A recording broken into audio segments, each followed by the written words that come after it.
Then once you in a particular posture relaxed, your attention are supposed to be diverted inwards to your breath. So breath why? Why should you breathe? What is your concept of breathing, Manju? Why you breathe? You start living from the beginning one breath and the last breath. So what is that breath? Why you breathe? Why you breathe? It's a natural process which we undergo, but there are two concepts. What I know is the air, whatever that breathing, it acts as a fuel for the machine. No, I'm telling you, this interaction is highly practical and subjective. That means I don't want theory. I want your experience about your breath. Okay, here we are talking not theory. So what is your breath doing to you? That's what I'm asking. It's supplying fuel to my heart. Okay. No. Okay. No. So let me tell you, apart from oxygen exchange and carbon dioxide exchange in the body, the breath has more and more function, and in yoga and Sanskrit it's called the prana. Prana is not breath. Pranayama means the life is regulated. So there is a life force going through the breath, not only oxygen and carbon dioxide exchange, and that is given more importance in yoga, and that's why it's called as pranayama. You understand? It's a life force. This part is okay, and that's the fourth step you have gone into a pranayama.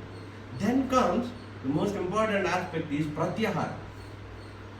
Pratyahara means now we are all focused on outward environment.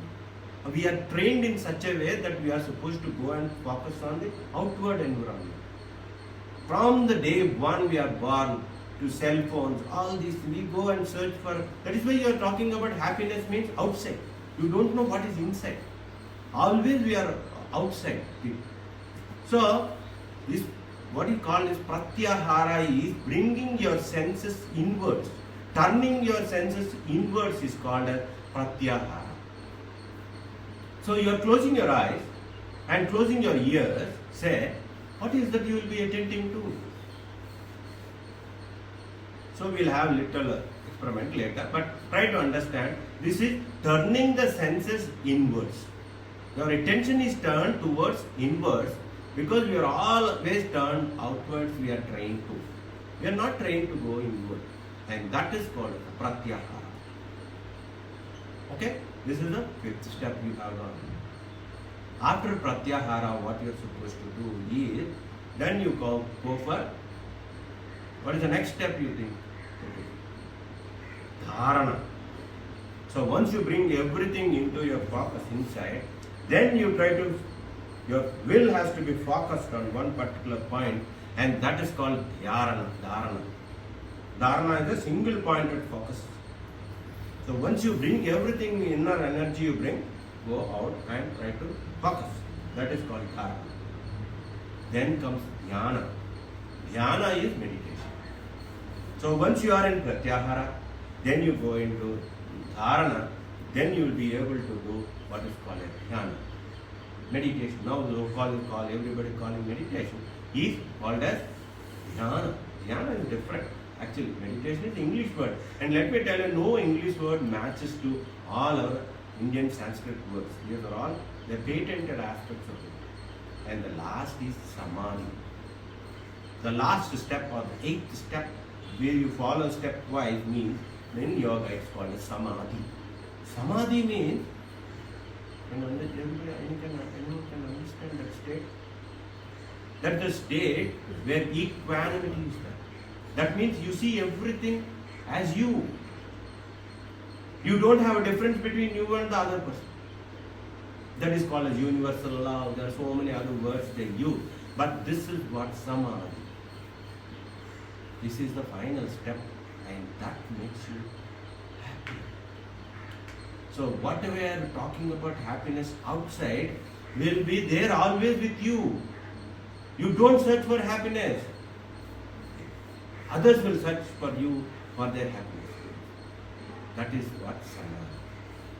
I hope you understand what is the goal of yoga. Yes. So these are the steps of goal, and the goal of yogi, any yogi, is samadhi.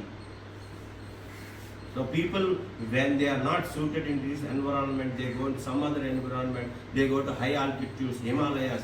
In what state they will be means they are supposed to be in this samadhi state. In that samadhi, you don't require anything, because everything is you. Your fruit is you. Anything you like, it's like you. The consciousness, what I am talking as for the word, the consciousness, if you try to access that universal consciousness, you will be the freelance. Whatever you are saying, I am free, I want to be this and that, no, that can be achieved by yoga at whatever goal you set. You can set it at a younger age group, or you can set it at any time, but this is the goal of a primary goal of doing it. You have any questions, you can have an interaction. Yeah, I have a small question. Yes. The samadhi state, when I went to that Kedarnath and area and all that, there are some people, I don't know what they'll call, they are just having that small angavastram or something. They'll just put that vibhuti and all that. We used to wear 3 layers, 4 layers of clothes, but still we used to shake. But they are simply sitting in a small this thing. Is it the state? Yes, yes. That is not the state, let me tell you. That is an inner state. But outer state, they are not bothered about anything. Yeah.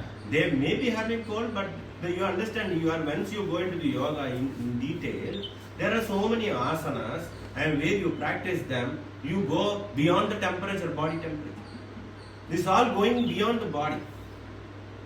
Beyond the body, beyond the mind, you can access. Let me tell you, when you ask for this question, I have to answer another important aspect is, in yoga, we are divided into 5 layers, 5 bodies.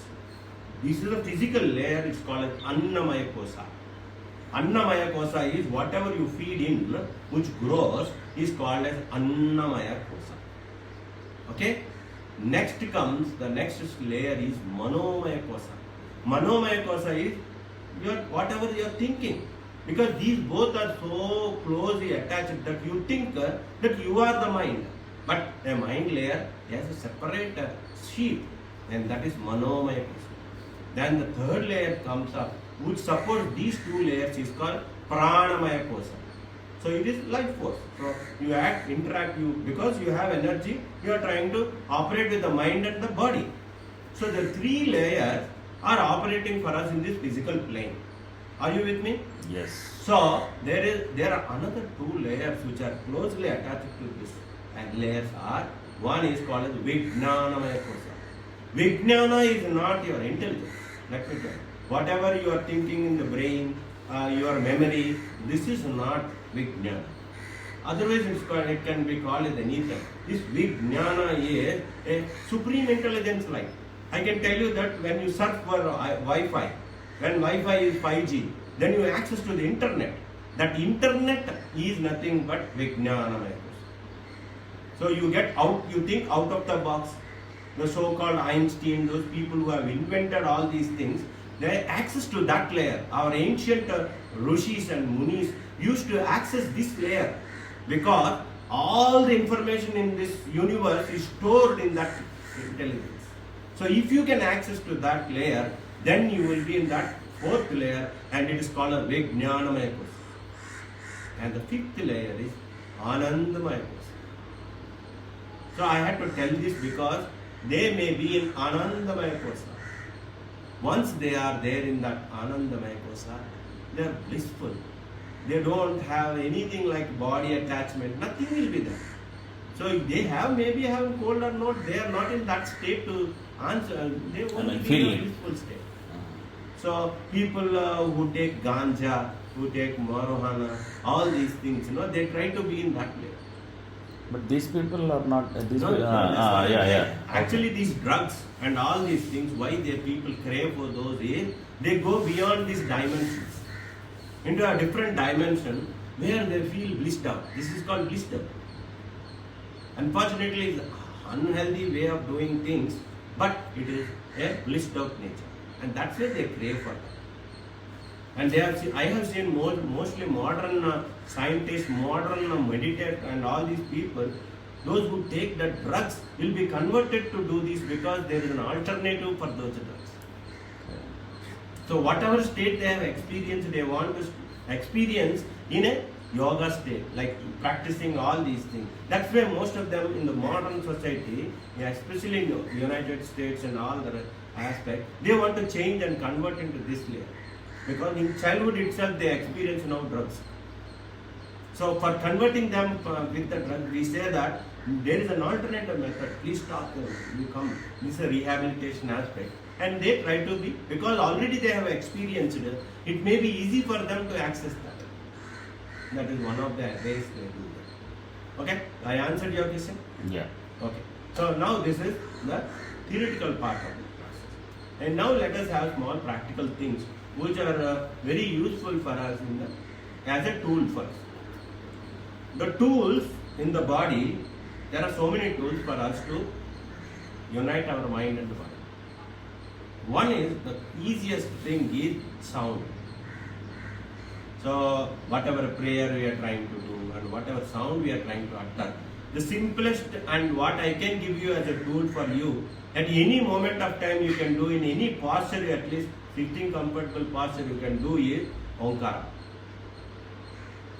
So Am, A-U-M, are the 3 syllables. Very primordial syllables they are called as. Because you need not use any tongue for these words. They come directly from the Muladhara chakra and they come directly through your mouth. So you can use them as a tool for you, which unites with the sound itself. You can unite the body and the mind. This is the easiest and the most time tested and most research aspect of it, and you can pick it up at any time. And I want today to use that as a tool for you for the next process, next session, until next session. That is enough for you. You need not do so many things. But the fundamental point you are supposed to follow in Omkara is spine should be straight.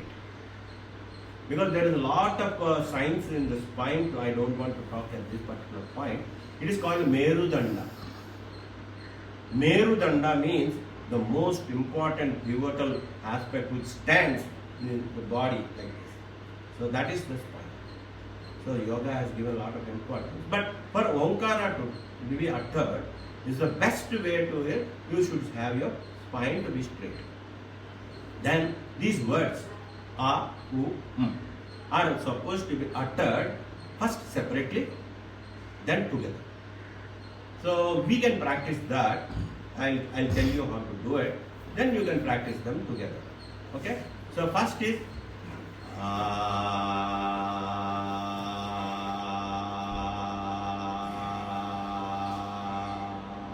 that's the A.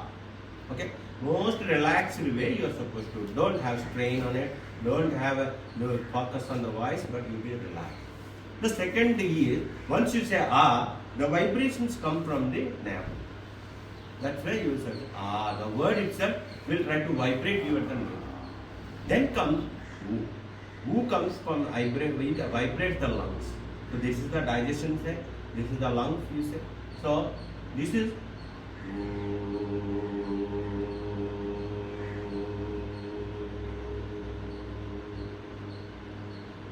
U. Okay. Then comes the third word through the throat. That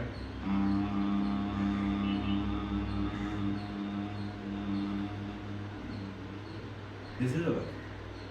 If you get them, let us first practice them separately together, and then we'll try to have this together. Okay? That part's ready? First be in silence, because after these 3 syllables you are supposed to be again a gap of silence, and then in silence the arm starts. First is silence.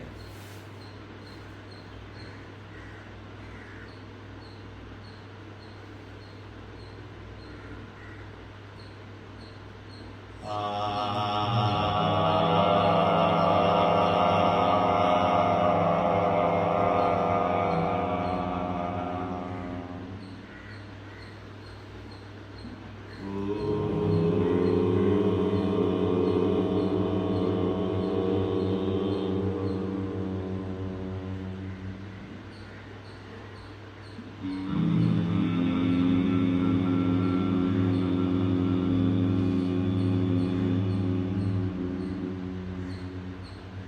times. This is the second time we will count.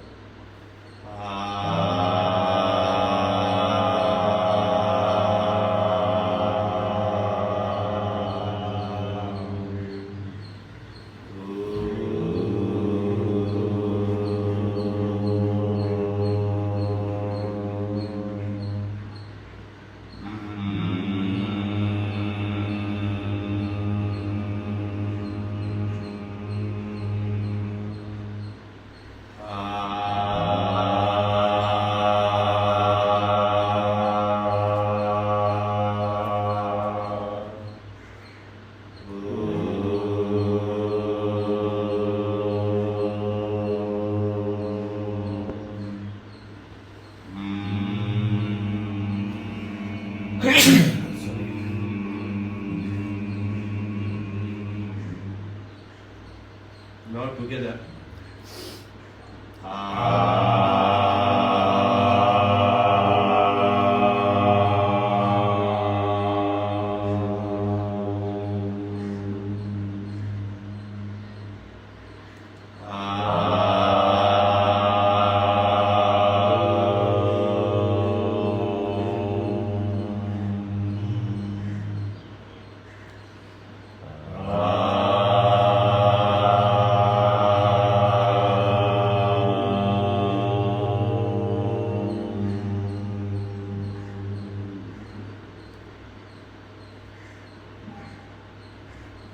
Now the prayer, ending prayer.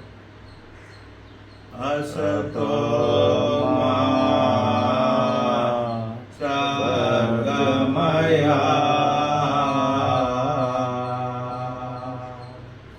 tamaso ma jyotirgamaya mrujorma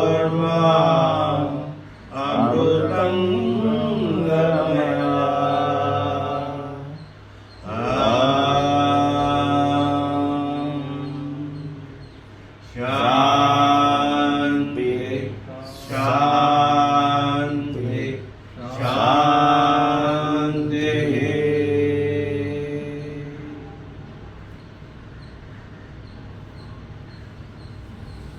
Thank you for giving me this opportunity, because I always be very thankful for you giving for me this opportunity, because these words are not spoken, but they come according to the situation, according to the audience. So you are the people who made me talk like this. For that, I thank you all. Thank you. Thank We you. also thank you very much for making us to know, to live better.